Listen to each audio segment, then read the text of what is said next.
Thank you very much. Madam Speaker, Mr. Vice President, members of Congress, the First Lady of the United States,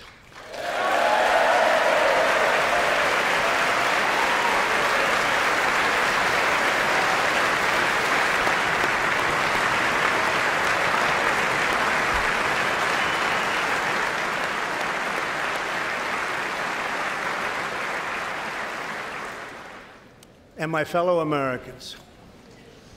We meet tonight at a moment of unlimited potential. As we begin a new Congress, I stand here ready to work with you to achieve historic breakthroughs for all Americans. Millions of our fellow citizens are watching us now gathered in this great chamber, hoping that we will govern not as two parties, but as one nation.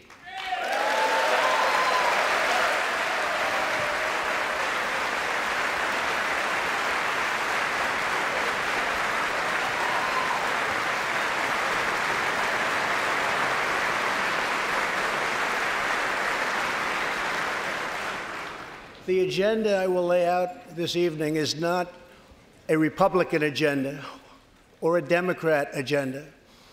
It's the agenda of the American people. Many of us have campaigned on the same core promises: to defend American jobs and demand fair trade for American workers, to rebuild and revitalize our nation's infrastructure, to reduce the price of health care and prescription drugs, to create an immigration system that is safe, lawful, modern, and secure, and to pursue a foreign policy that puts America's interest first.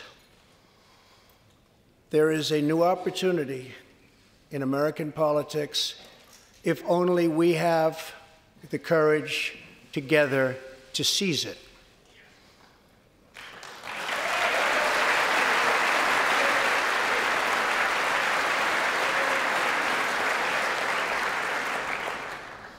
Victory is not winning for our party. Victory is winning for our country.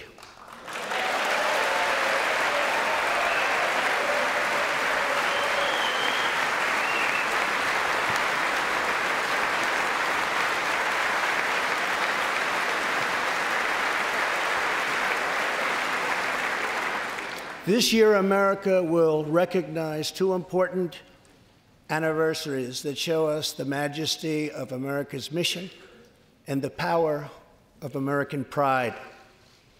In June, we mark 75 years since the start of what General Dwight D. Eisenhower called the Great Crusade, the Allied liberation of Europe in World War II.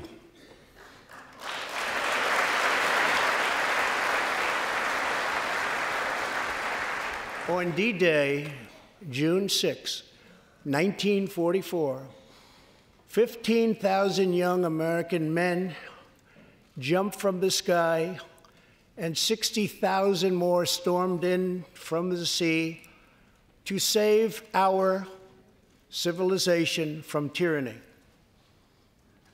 Here with us tonight are three of those incredible heroes: Private First Class Joseph Riley, Staff Sergeant Irving Locker, and Sergeant Herman Zaitchik. Please.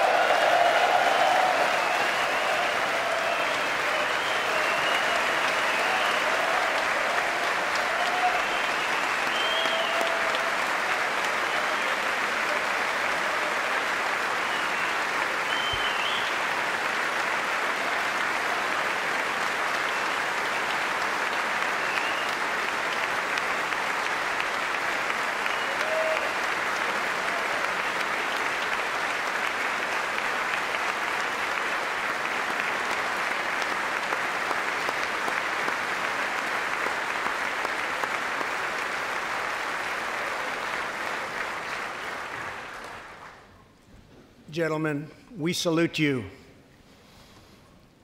In 2019, we also celebrate 50 years since brave young pilots flew 250,000 miles through space to plant the American flag on the face of the moon. Half a century later, we are joined by one of the Apollo 11 astronauts who planted that flag, Buzz Aldrin.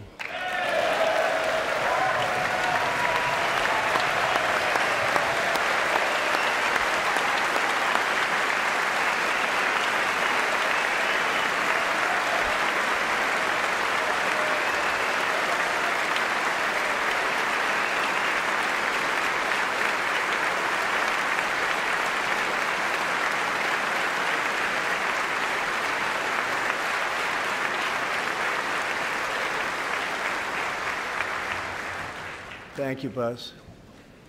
This year, American astronauts will go back to space on American rockets.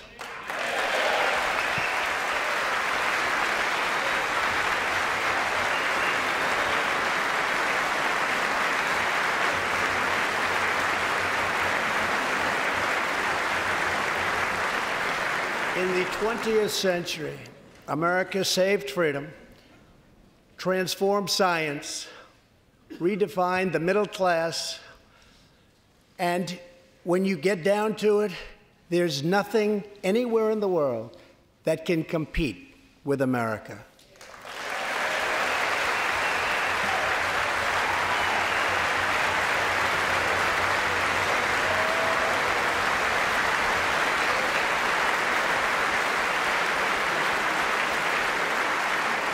Now we must step boldly and bravely into the next chapter of this great American adventure, and we must create a new standard of living for the 21st century.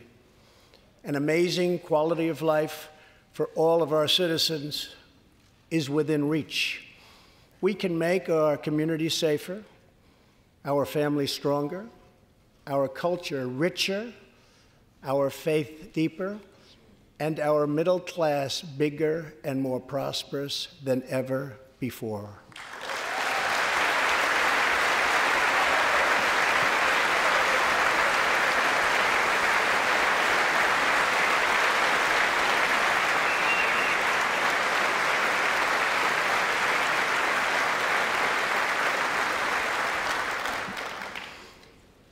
But we must reject the politics of revenge, resistance, and retribution, and embrace the boundless potential of cooperation, compromise, and the common good.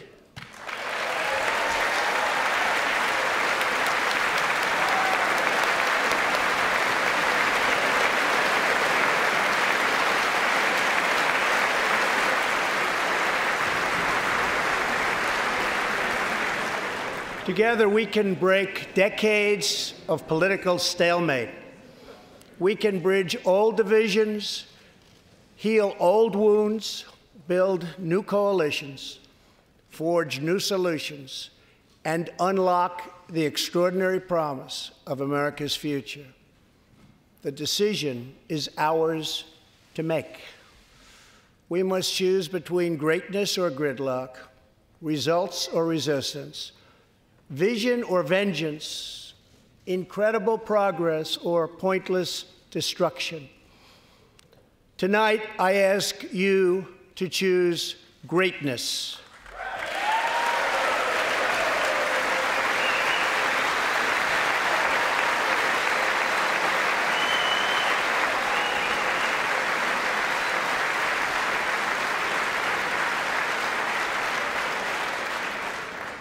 Over the last 2 years, my administration has moved with urgency and historic speed to confront problems neglected by leaders of both parties over many decades. In just over 2 years since the election, we have launched an unprecedented economic boom, a boom that has rarely been seen before. There's been nothing like it. We have created 5.3 million new jobs, and importantly added 600,000 new manufacturing jobs, something which almost everyone said was impossible to do. But the fact is, we are just getting started.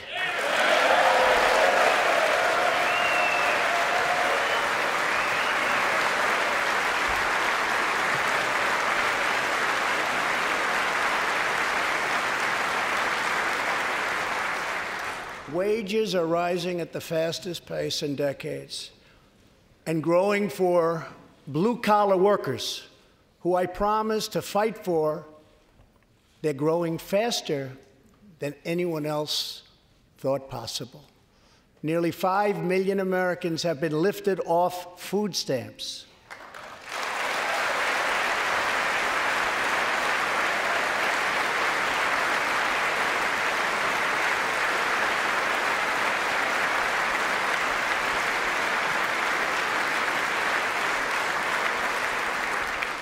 The U.S. economy is growing almost twice as fast today as when I took office, and we are considered far and away the hottest economy anywhere in the world, not even close.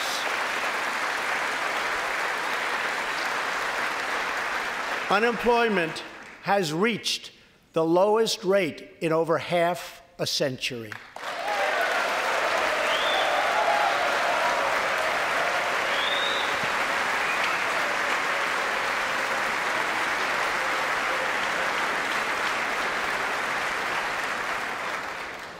African American, Hispanic American, and Asian American unemployment have all reached their lowest levels ever recorded.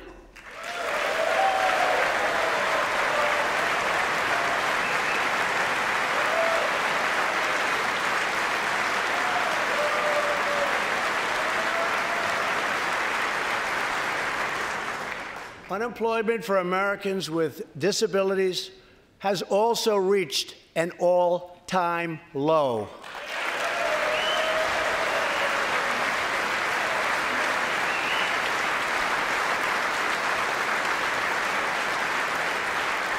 More people are working now than at any time in the history of our country. 157 million people at work.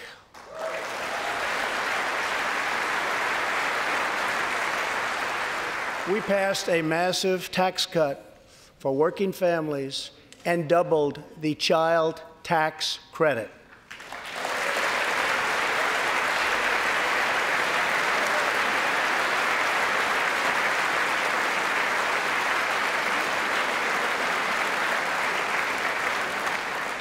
We virtually ended the estate tax, or death tax, as it is often called, on small businesses, for ranches, and also for family farms.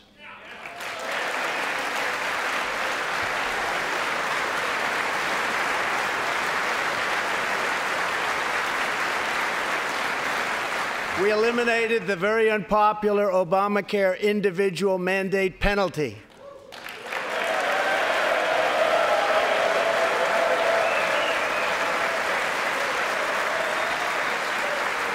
And to give critically ill patients access to life-saving cures, we passed, very importantly, right to try.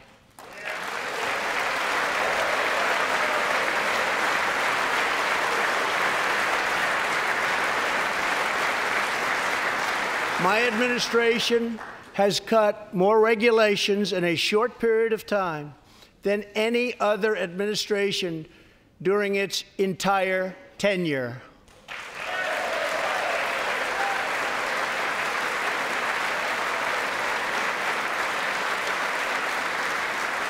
Companies are coming back to our country in large numbers, thanks to our historic reductions in taxes and regulations.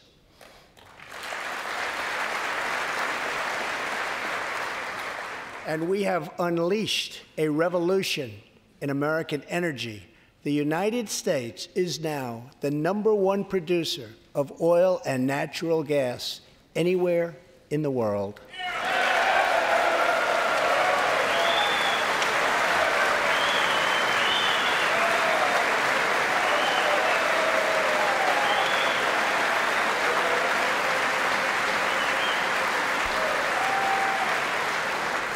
And now, for the first time in 65 years, we are a net exporter of energy.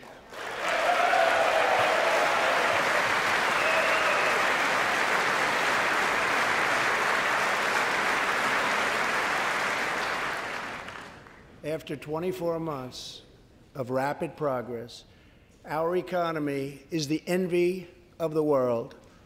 Our military is the most powerful on earth by far. And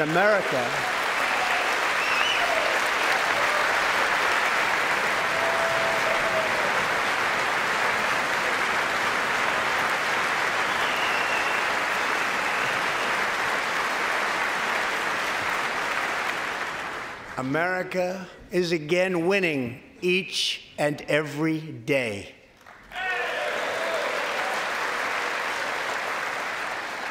Members of Congress, the state of our union is strong.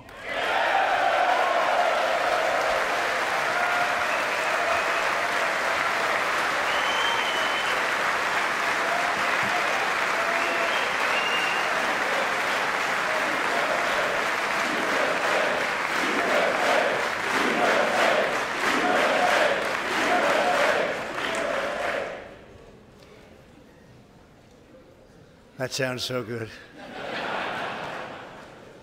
Our country is vibrant, and our economy is thriving like never before. On Friday, it was announced that we added another 304,000 jobs last month alone, almost double the number expected.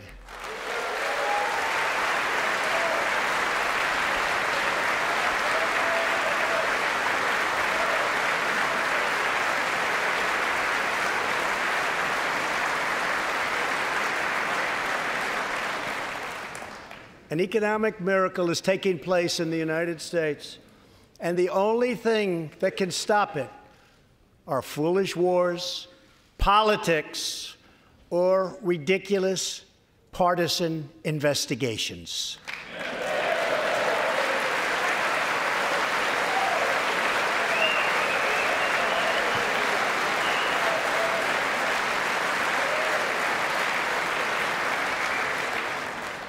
If there is going to be peace and legislation, there cannot be war and investigation. It just doesn't work that way. We must be united at home to defeat our adversaries abroad.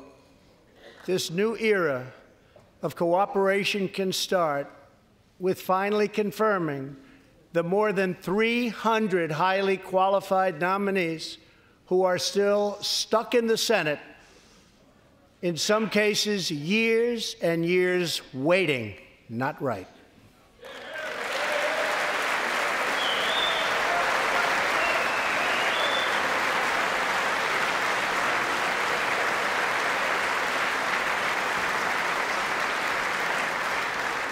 The Senate has failed to act on these nominations, which is unfair to the nominees and very unfair to our country. Now is the time for bipartisan action. Believe it or not, we have already proven that that's possible. In the last Congress, both parties came together to pass unprecedented legislation to confront the opioid crisis, a sweeping new farm bill, historic VA reforms, and after 4 decades of rejection, we passed VA accountability so that we can finally terminate those who mistreat our wonderful veterans.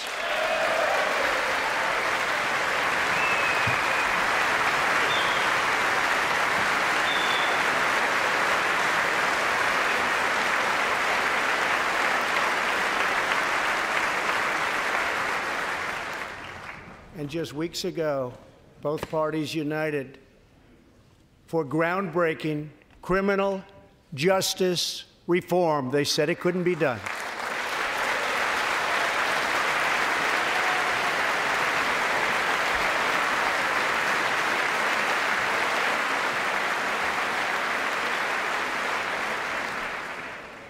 Last year, I heard through friends the story of Alice Johnson. I was deeply moved. In 1997, Alice was sentenced to life in prison as a first-time nonviolent drug offender. Over the next 22 years, she became a prison minister, inspiring others to choose a better path. She had a big impact on that prison population and far beyond. Alice's story underscores the disparities and unfairness that can exist in criminal sentencing and the need to remedy this total injustice. She served almost that 22 years and had expected to be in prison for the remainder of her life. In June, I commuted Alice's sentence. When I saw Alice's beautiful family greet her at the prison gates, hugging and kissing and crying and laughing, I knew I did something right. Alice is with us tonight, and she is a terrific woman. Terrific. Alice, please.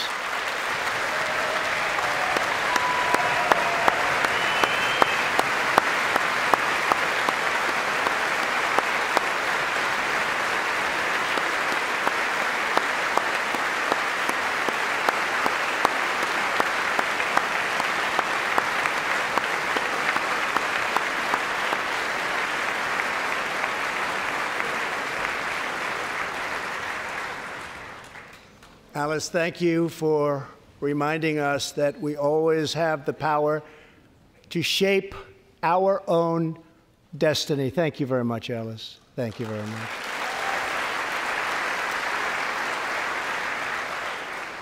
Inspired by stories like Alice's, my administration worked closely with members of both parties to sign the First Step Act into law. Big deal. It's a big deal.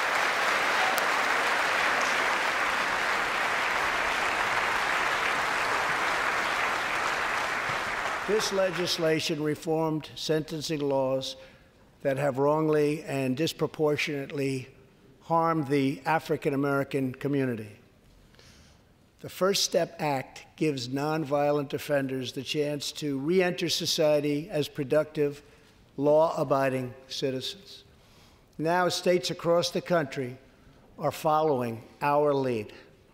America is a nation that believes in redemption.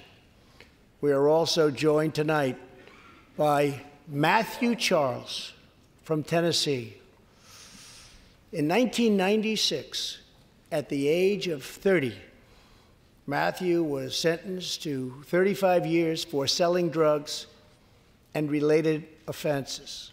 Over the next 2 decades, he completed more than 30 Bible studies, became a law clerk, and mentored many of his fellow inmates. Now Matthew is the very first person to be released from prison under the First Step Act.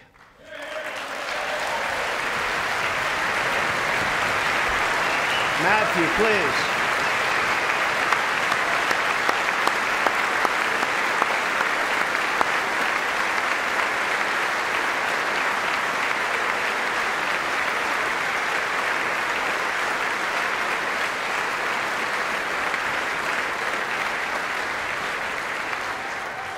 Thank you, Matthew. Welcome home.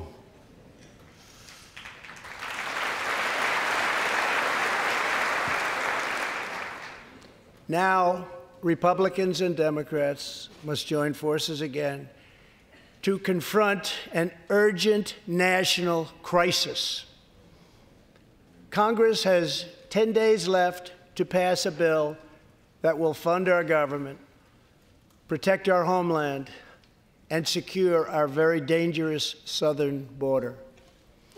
Now is the time for Congress to show the world that America is committed to ending illegal immigration and putting the ruthless coyotes, cartels, drug dealers, and human traffickers out of business.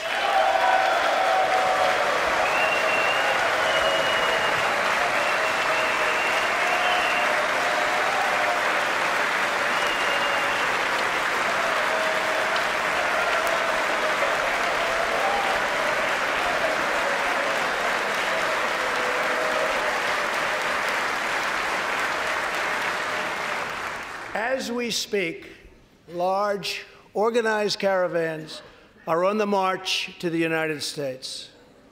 We have just heard that Mexican cities, in order to remove the illegal immigrants from their communities, are getting trucks and buses to bring them up to our country in areas where there is little border protection. I have ordered another 3,750 troops to our southern border to prepare for this tremendous onslaught. This is a moral issue. The lawless state of our southern border is a threat to the safety, security, and financial well-being of all America.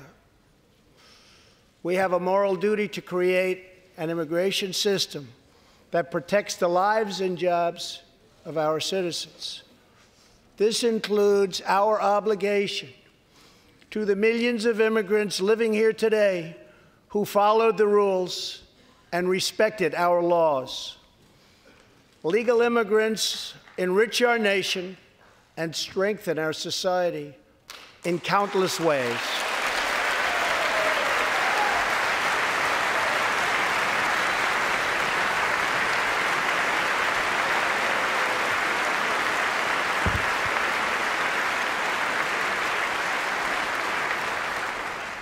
I want people to come into our country in the largest numbers ever, but they have to come in legally.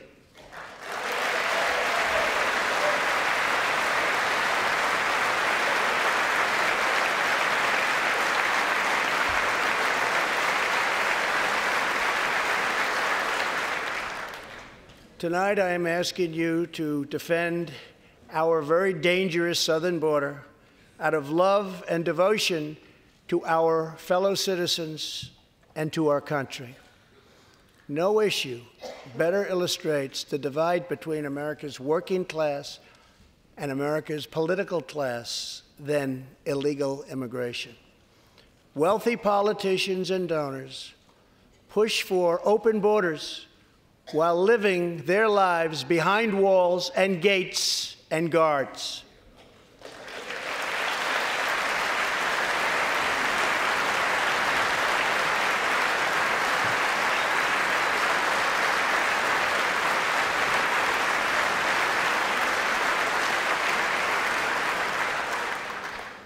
Meanwhile, working-class Americans are left to pay the price for mass illegal immigration.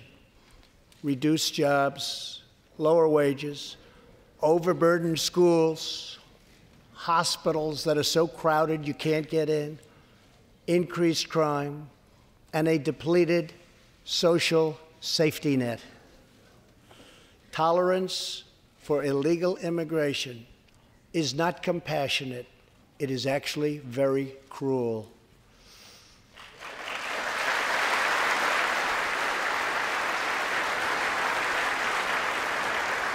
One in 3 women is sexually assaulted on the long journey north. Smugglers use migrant children as human pawns to exploit our laws and gain access to our country. Human traffickers and sex traffickers take advantage of the wide open areas between our ports of entry to smuggle thousands of young girls and women into the United States and to sell them into prostitution and modern-day slavery. Tens of thousands of innocent Americans are killed by lethal drugs that cross our border and flood into our cities, including meth, heroin, cocaine, and fentanyl. The savage gang, MS-13, now operates in at least 20 different American states, and they almost all come through our southern border. Just yesterday, an MS-13 gang member was taken into custody for a fatal shooting on a subway platform in New York City. We are removing these gang members by the thousands, but until we secure our border, they're going to keep streaming right back in. Year after year, countless Americans are murdered by criminal, illegal aliens. I've gotten to know many wonderful angel moms and dads and families. No one should ever have to suffer the horrible heartache that they have had to endure. Here tonight is Deborah Bissell. Just 3 weeks ago, Deborah's parents, Gerald and Sharon, were burglarized and shot to death in their Reno, Nevada home by an illegal alien. They were in their 80s and are survived by 4 children, 11 grandchildren, and 20 great-grandchildren. Also here tonight are Gerald and Sharon's granddaughter, Heather, and great-granddaughter, Madison. To Deborah, Heather, Madison, please stand. Few can understand your pain. Thank you, and thank you for being here. Thank you very much.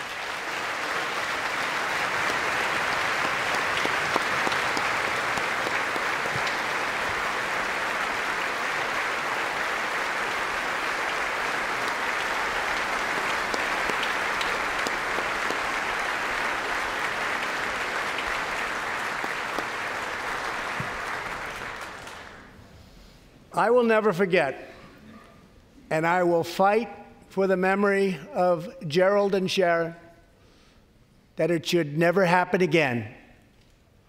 Not one more American life should be lost because our nation failed to control its very dangerous border. In the last 2 years, our brave ICE officers made 266,000 arrests of criminal aliens, including those charged or convicted of nearly 100,000 assaults, 30,000 sex crimes, and 4,000 killings or murders. We are joined tonight by one of those law enforcement heroes, ICE Special Agent Elvin Hernandez. When Elvin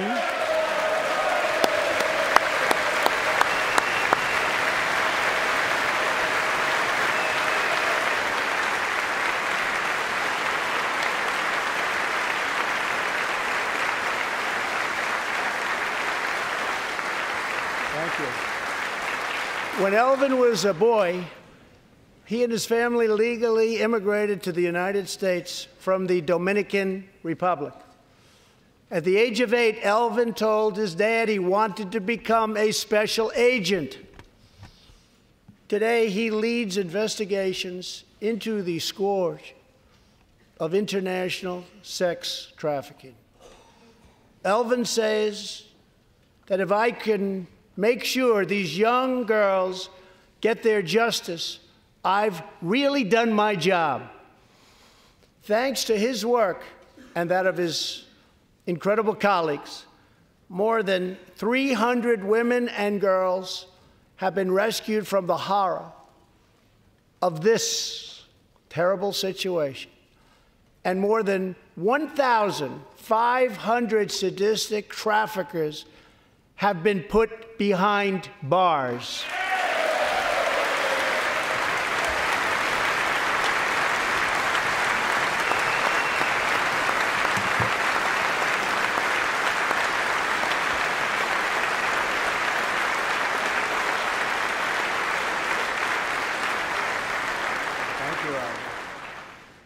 we will always support the brave men and women of law enforcement. And I pledge to you tonight that I will never abolish our heroes from ICE. Thank you.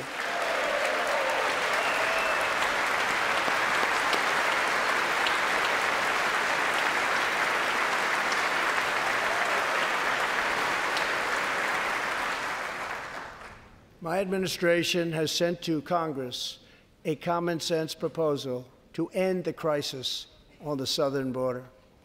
It includes humanitarian assistance, more law enforcement, drug detection at our ports, closing loopholes that enable child smuggling, and plans for a new physical barrier or wall to secure the vast areas between our ports of entry. In the past, most of the people in this room voted for a wall, but the proper wall never got built. I will get it built.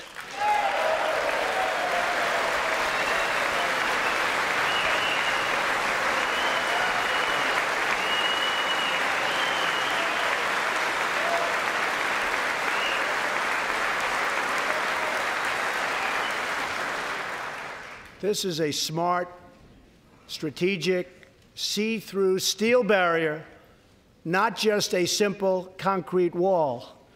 It will be deployed in the areas identified by the border agents as having the greatest need, and these agents will tell you where walls go up, illegal crossings go way, way down.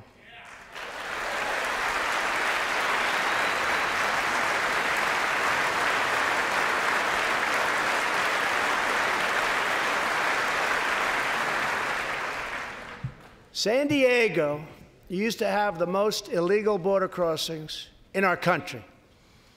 In response, a strong security wall was put in place. This powerful barrier almost completely ended illegal crossings.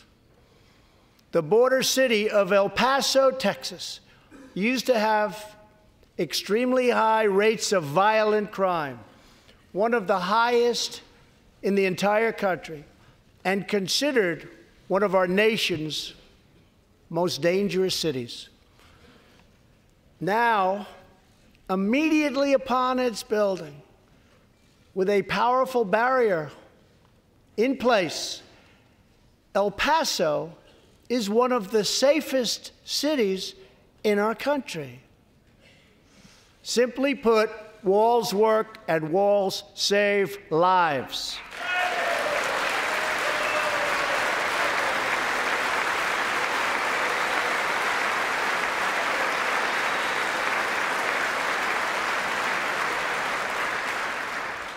So let's work together, compromise, and reach a deal that will truly make America safe. As we work to defend our people's safety, we must also ensure our economic resurgence continues at a rapid pace. No one has benefited more from our thriving economy than women, who have filled 58% of the newly created jobs last year.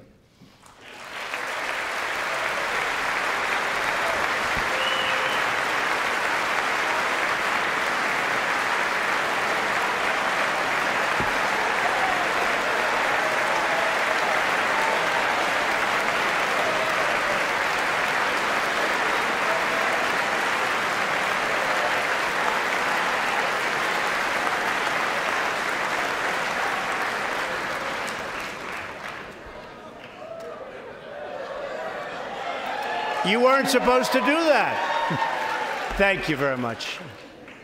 Thank you very much. All Americans can be proud that we have more women in the workforce than ever before.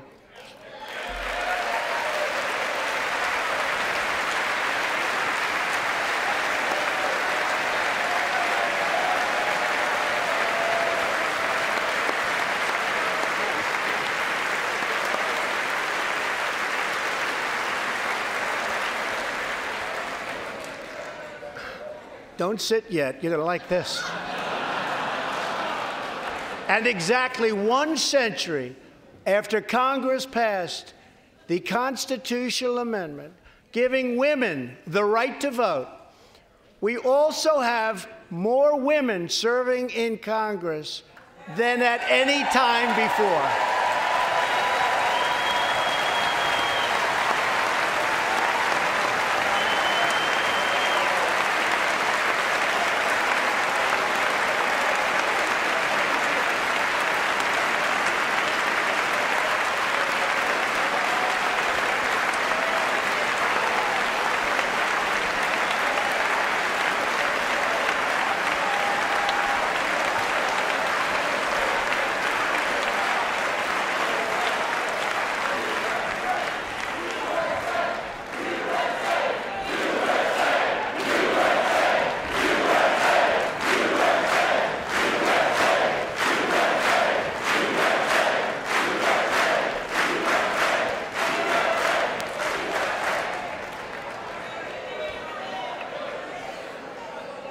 That's great.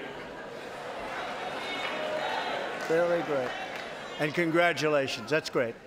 As part of our commitment to improving opportunity for women everywhere, this Thursday, we are launching the first ever government-wide initiative focused on economic empowerment for women in developing countries. To build on, thank you. To build on our incredible economic success, one priority is paramount: reversing decades of calamitous trade policies. So bad. We are now making it clear to China that after years of targeting our industries and stealing our intellectual property, the theft of American jobs and wealth has come to an end.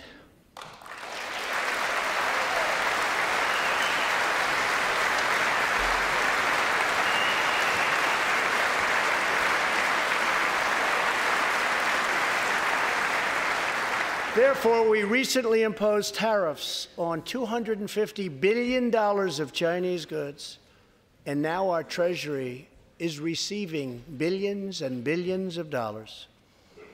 But I don't blame China for taking advantage of us. I blame our leaders and representatives for allowing this travesty to happen. I have great respect for President Xi, and we are now working on a new trade deal with China. But it must include real structural change to end unfair trade practices, reduce our chronic trade deficit, and protect American jobs.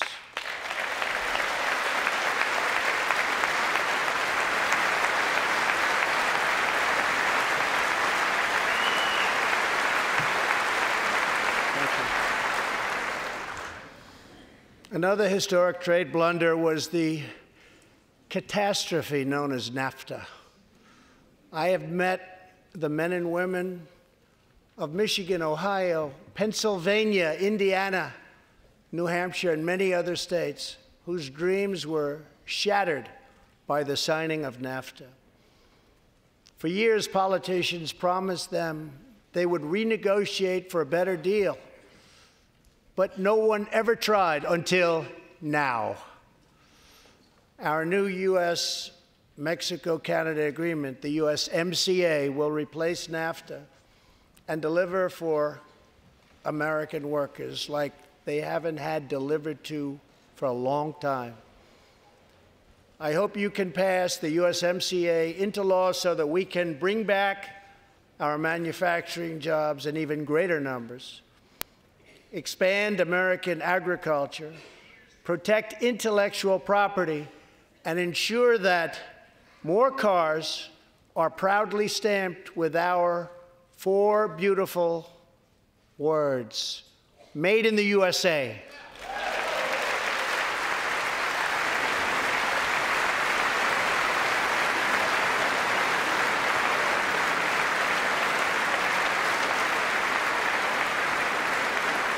Tonight, I am also asking you to pass the United States Reciprocal Trade Act so that if another country places an unfair tariff on an American product, we can charge them the exact same tariff on the exact same product that they sell to us.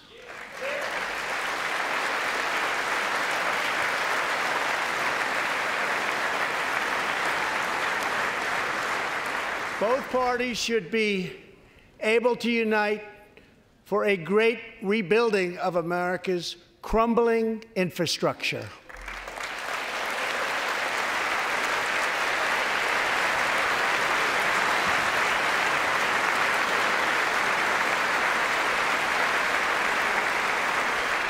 I know that Congress is eager to pass an infrastructure bill, and I am eager to work with you on legislation to deliver new and important infrastructure investment, including investments in the cutting-edge industries of the future. This is not an option. This is a necessity. The next major priority for me and for all of us should be to lower the cost of health care and prescription drugs and to protect patients with pre-existing conditions.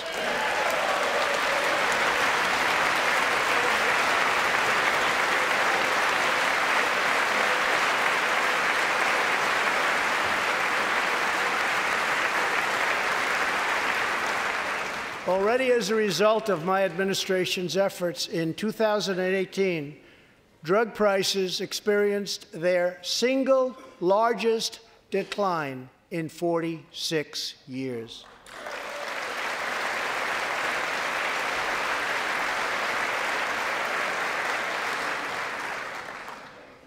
But we must do more.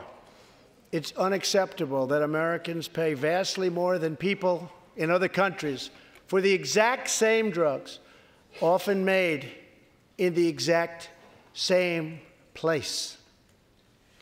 This is wrong, this is unfair, and together we will stop it, and we'll stop it fast.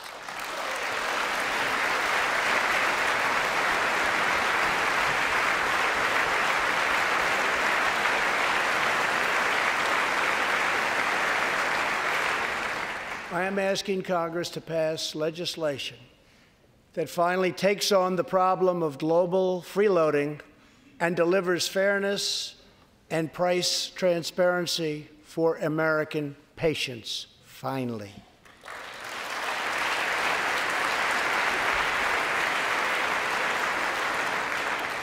We should also require drug companies, insurance companies, and hospitals to disclose real prices to foster competition and bring costs way down.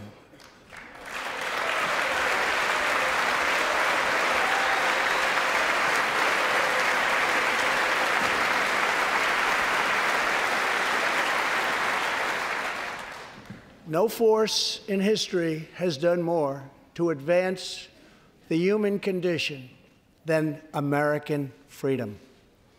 In recent years,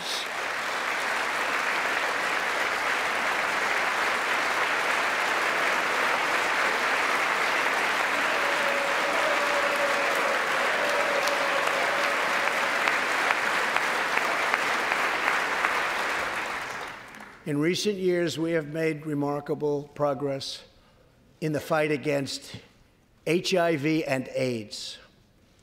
Scientific breakthroughs have brought a once distant dream within reach. My budget will ask Democrats and Republicans to make the needed commitment to eliminate the HIV epidemic in the United States within 10 years. We have made incredible strides, incredible.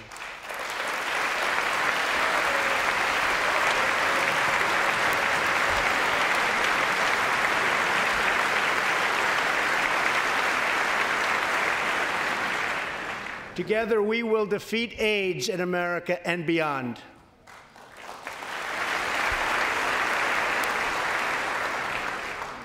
Tonight, I am also asking you to join me in another fight that all Americans can get behind, the fight against childhood cancer.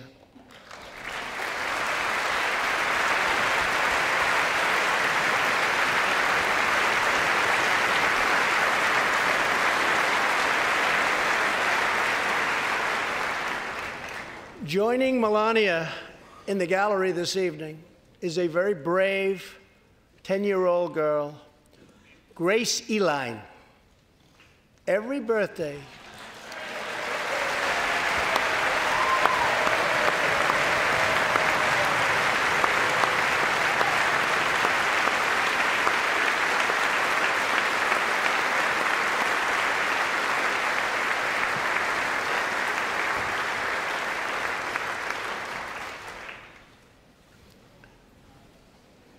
hi, Grace. Every birthday since she was 4, Grace asked her friends to donate to St. Jude's Children's Hospital. She did not know that one day she might be a patient herself. That's what happened. Last year, Grace was diagnosed with brain cancer. Immediately, she began radiation treatment. At the same time, she rallied her community and raised more than $40,000 for the fight against cancer.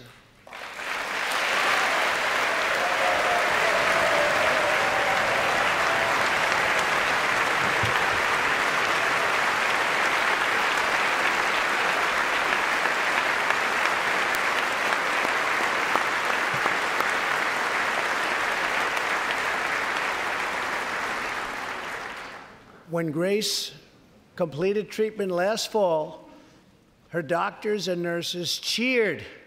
They loved her. They still love her.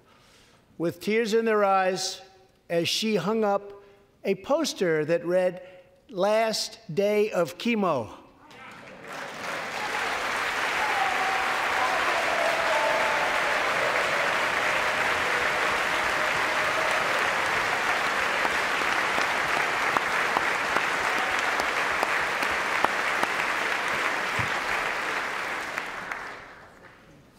Thank you very much, Grace. You are a great inspiration to everyone in this room. Thank you very much. Many childhood cancers have not seen new therapies in decades. My budget will ask Congress for $500 million over the next 10 years to fund this critical life-saving research. To help support working parents, the time has come to pass school choice for Americans' children.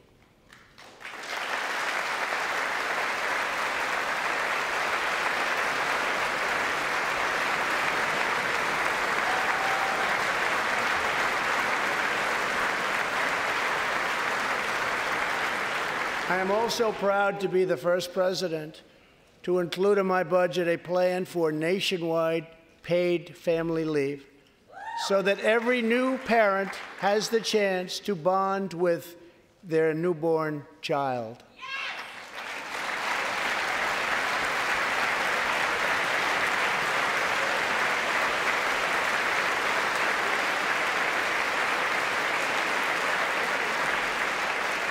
There could be no greater contrast to the beautiful image of a mother holding her infant child than the chilling displays our nation saw in recent days. Lawmakers in New York cheered with delight upon the passage of legislation that would allow a baby to be ripped from the mother's womb moments from birth. These are living, feeling, beautiful babies who will never get the chance to share their love and their dreams with the world. And then we had the case of the governor of Virginia, where he stated he would execute a baby after birth. To defend the dignity of every person, I am asking Congress to pass legislation to prohibit the late-term abortion of children who can feel pain in the mother's womb.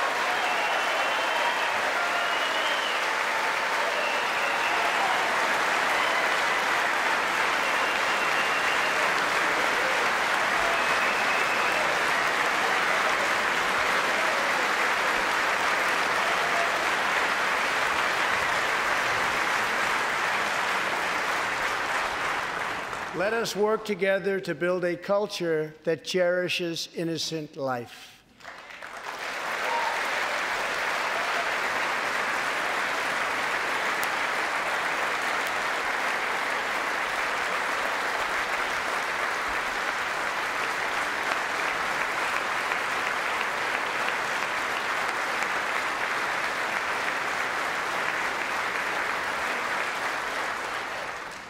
And let us reaffirm a fundamental truth. All children, born and unborn, are made in the holy image of God. The final part of my agenda is to protect American security. Over the last 2 years, we have begun to fully rebuild the United States military with $700 billion last year and $716 billion this year. We are also getting other nations to pay their fair share. Finally.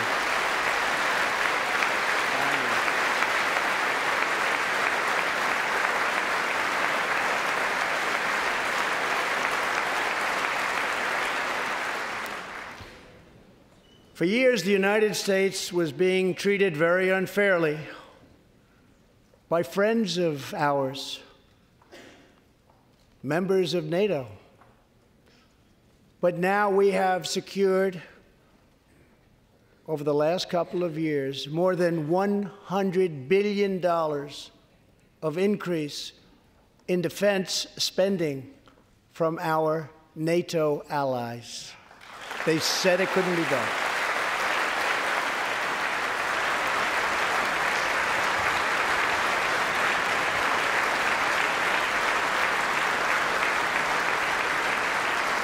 As part of our military buildup, the United States is developing a state-of-the-art missile defense system.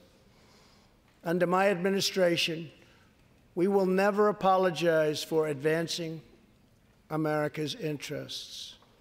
For example, decades ago, the United States entered into a treaty with Russia in which we agreed to limit and reduce our missile capability.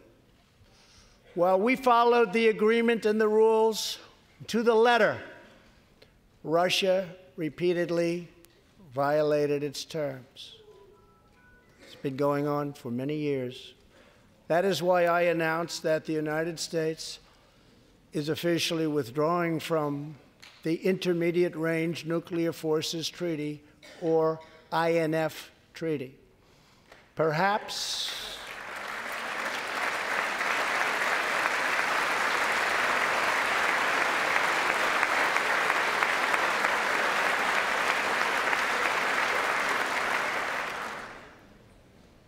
we really have no choice. Perhaps we can negotiate a different agreement, adding China and others, or perhaps we can't, in which case we will outspend and out-innovate all others by far.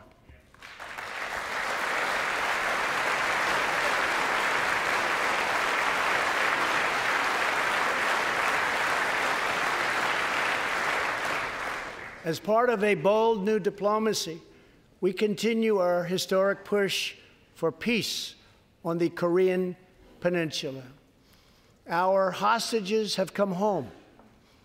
Nuclear testing has stopped, and there has not been a missile launch in more than 15 months. If I had not been elected President of the United States, we would right now, in my opinion, be in a major war with North Korea.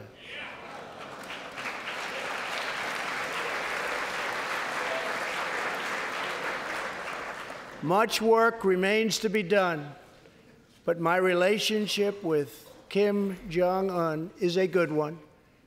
Chairman Kim and I will meet again on February 27th and 28th in Vietnam.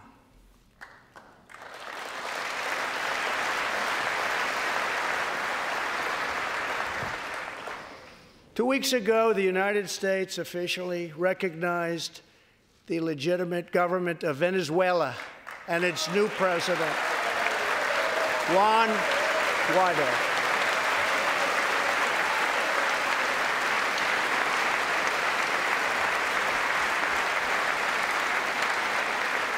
We stand with the Venezuelan people in their noble quest for freedom, and we condemn the brutality of the Maduro regime, whose socialist policies have turned that nation from being the wealthiest in South America into a state of abject poverty and despair.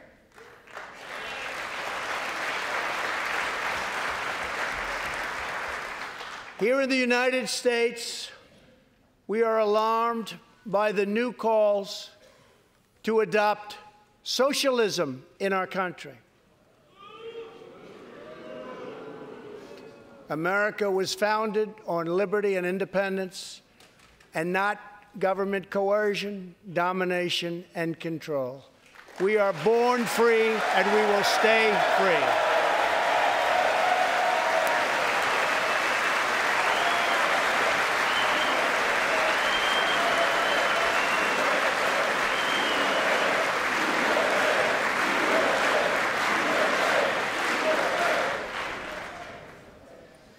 Tonight, we renew our resolve that America will never be a socialist country.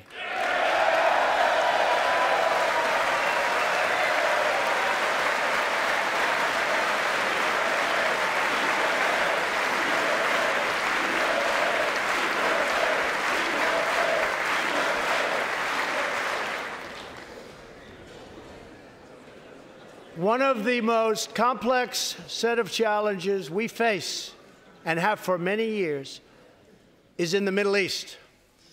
Our approach is based on principled realism, not discredited theories that have failed for decades to yield progress. For this reason, my administration recognized the true capital of Israel and proudly opened the American embassy in Jerusalem.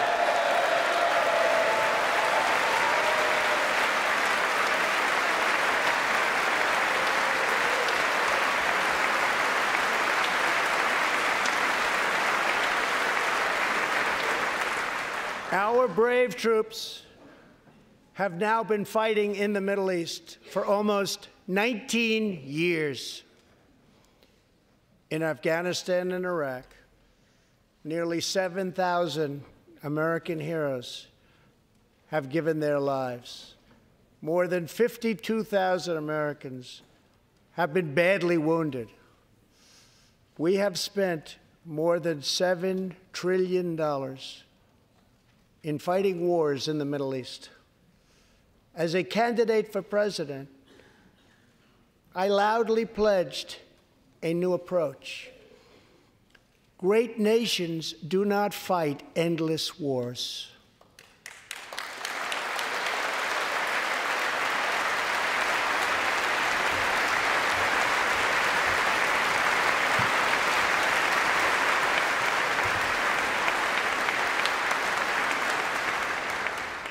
When I took office, ISIS controlled more than 20,000 square miles in Iraq and Syria just 2 years ago.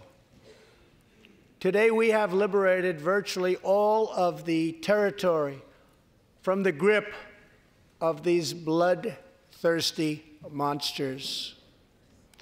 Now, as we work with our allies to destroy the remnants of ISIS, it is time to give our brave warriors in Syria a warm welcome home.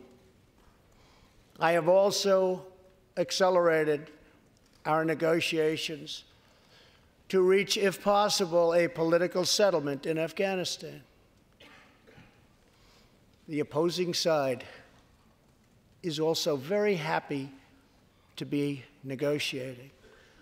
Our troops have fought with unmatched valor, and thanks to their bravery, we are now able to pursue a possible political solution to this long and bloody conflict.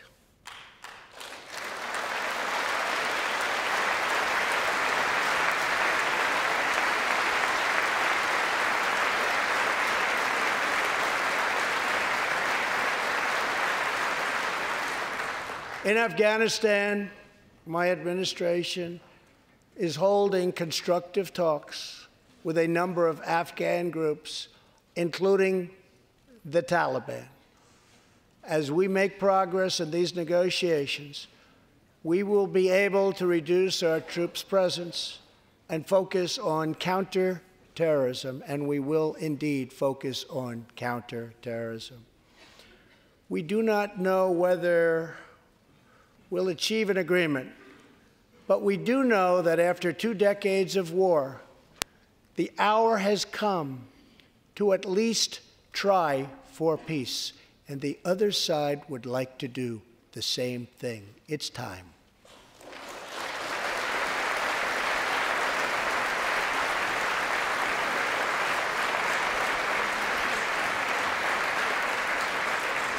Above all, friend and foe alike must never doubt this nation's power and will to defend our people. 18 years ago, violent terrorists attacked the USS Cole, and last month, American forces killed one of the leaders of that attack.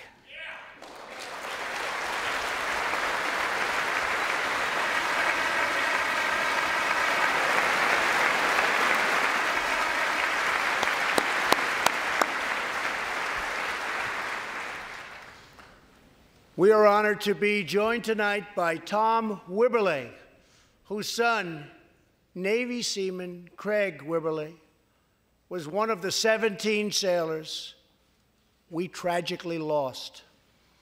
Tom, we vow to always remember the heroes of the USS Cole. Thank you, Tom.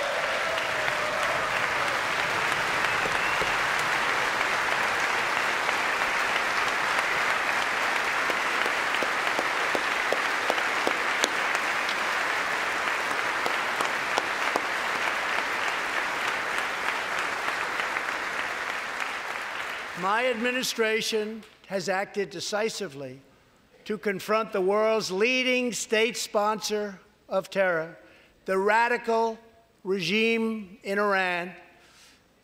It is a radical regime. They do bad, bad things. To ensure this corrupt dictatorship never acquires nuclear weapons, I withdrew the United States from the disastrous Iran nuclear deal.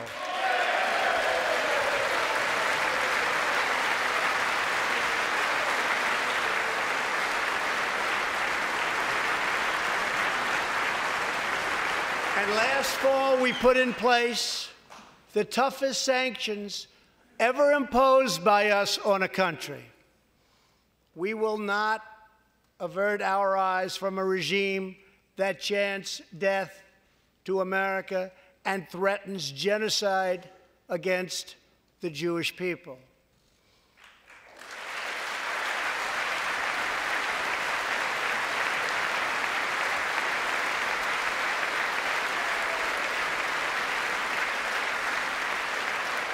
We must never ignore the vile poison of anti-Semitism or those who spread its venomous creed.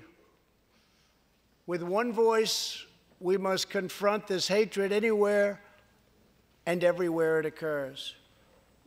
Just months ago, 11 Jewish Americans were viciously murdered in an anti-Semitic attack on the Tree of Life Synagogue in Pittsburgh. SWAT officer Timothy Matson raced into the gunfire and was shot 7 times chasing down the killer, and he was very successful. Timothy has just had his 12th surgery, and he's going in for many more. but he made the trip to be here with us tonight. Officer Mattson, please.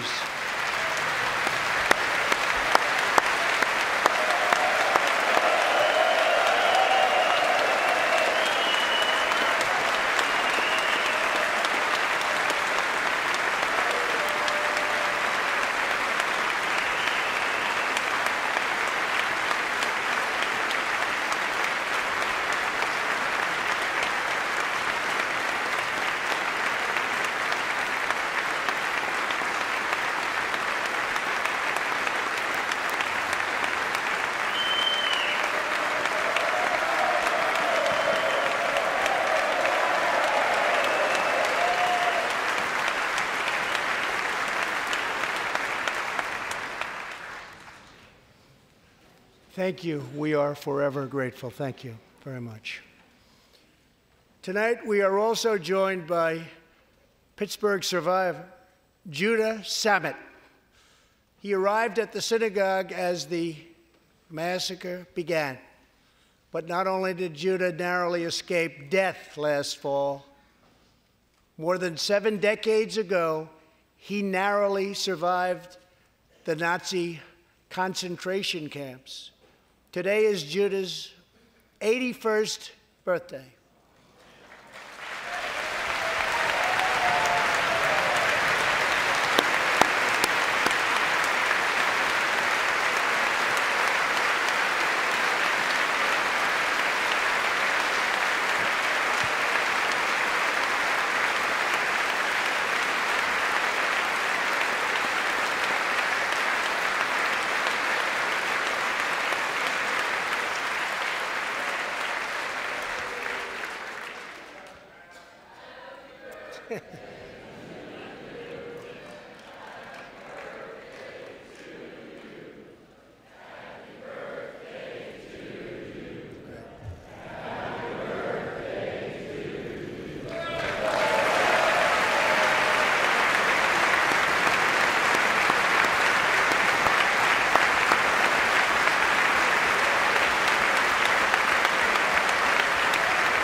They wouldn't do that for me, Judah.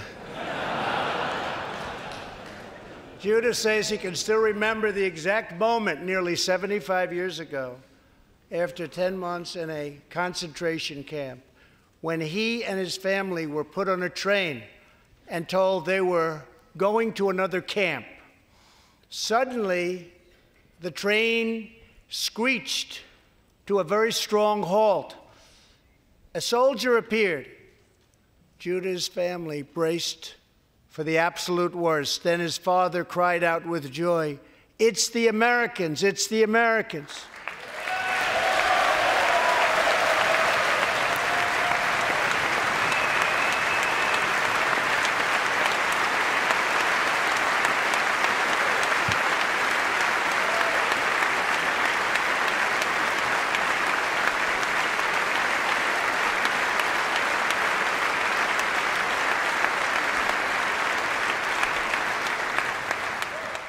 Thank you. A second Holocaust survivor who is here tonight, Joshua Kaufman, was a prisoner at Dachau. He remembers watching through a hole in the wall of a cattle car as American soldiers rolled in with tanks. To me, Joshua recalls, the American soldiers were proof that God exists. And they came down from the sky. They came down from heaven. I began this evening by honoring 3 soldiers who fought on D-Day in the Second World War. One of them was Herman Zaitchik. But there is more to Herman's story. A year after he stormed the beaches of Normandy, Herman was one of the American soldiers who helped liberate Dachau.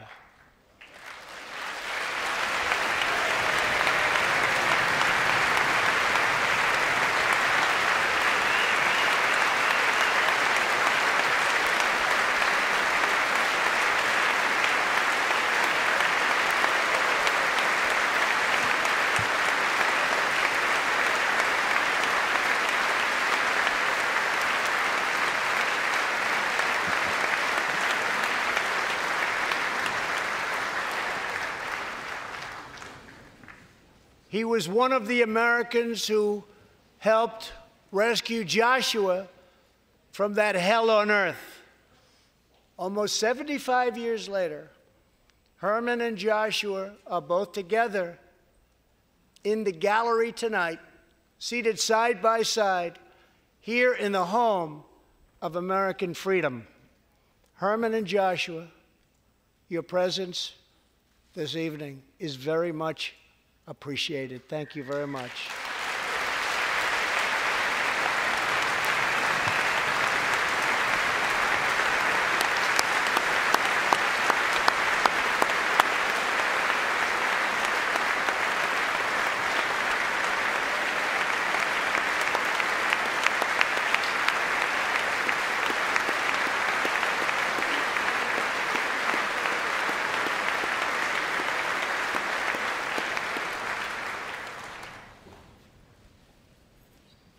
Thank you.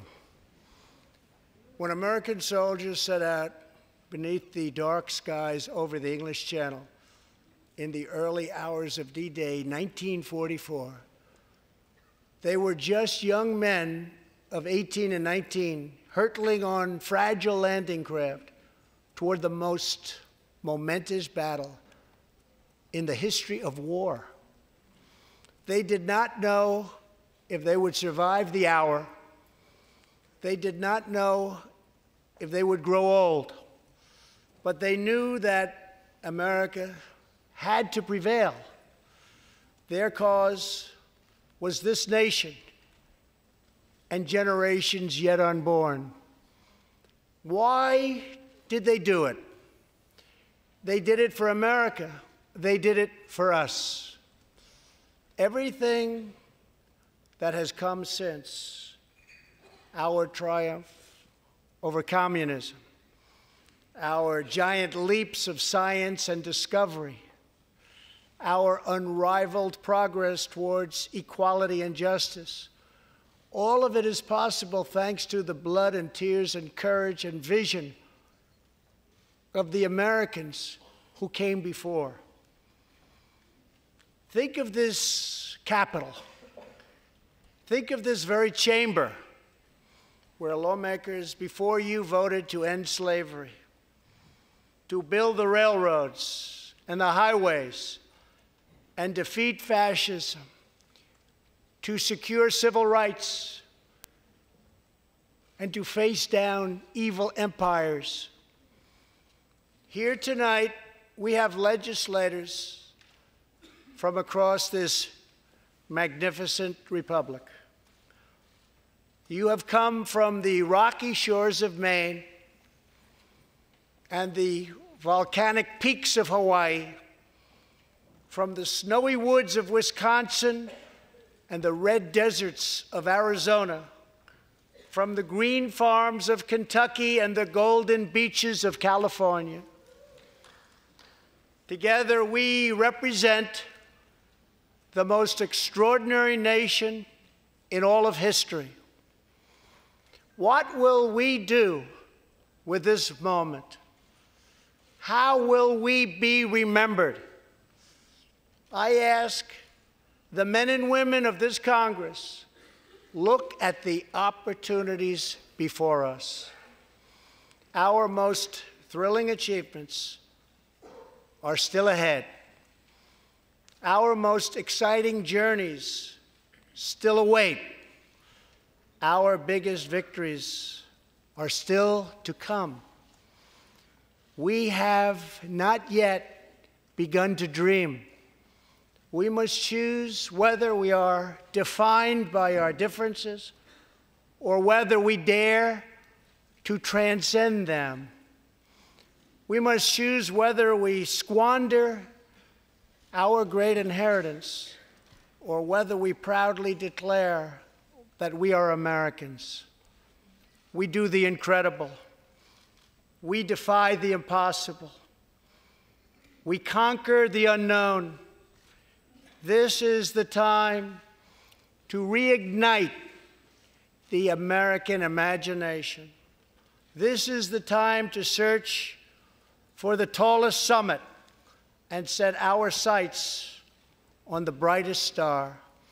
This is the time to rekindle the bonds of love and loyalty and memory that link us together as citizens, as neighbors, as patriots. This is our future, our fate, and our choice to make. I am asking you to choose greatness. No matter the trials we face, no matter the challenges to come, we must go forward together. We must keep America first in our hearts. We must keep freedom alive in our souls. And we must always keep faith in America's destiny. That one nation, under God, must be the hope and the promise and the light and the glory among all the nations of the world. Thank you, God bless you, and God bless America. Thank you very much. Thank you.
Over to your left just a little bit, Jim. Thank you, sir.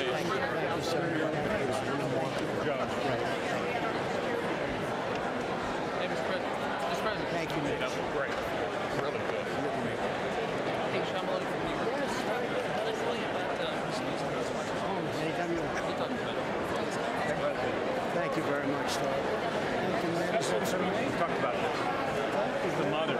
Appreciate you. This is it. Yeah. I will take care of it. We'll talk about it. Excellent speech. This is a celebration. It was. Thank you, Mike. Keep nothing down the court. Really terrific.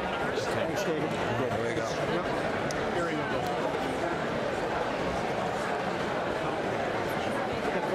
Thank you, Mr. President.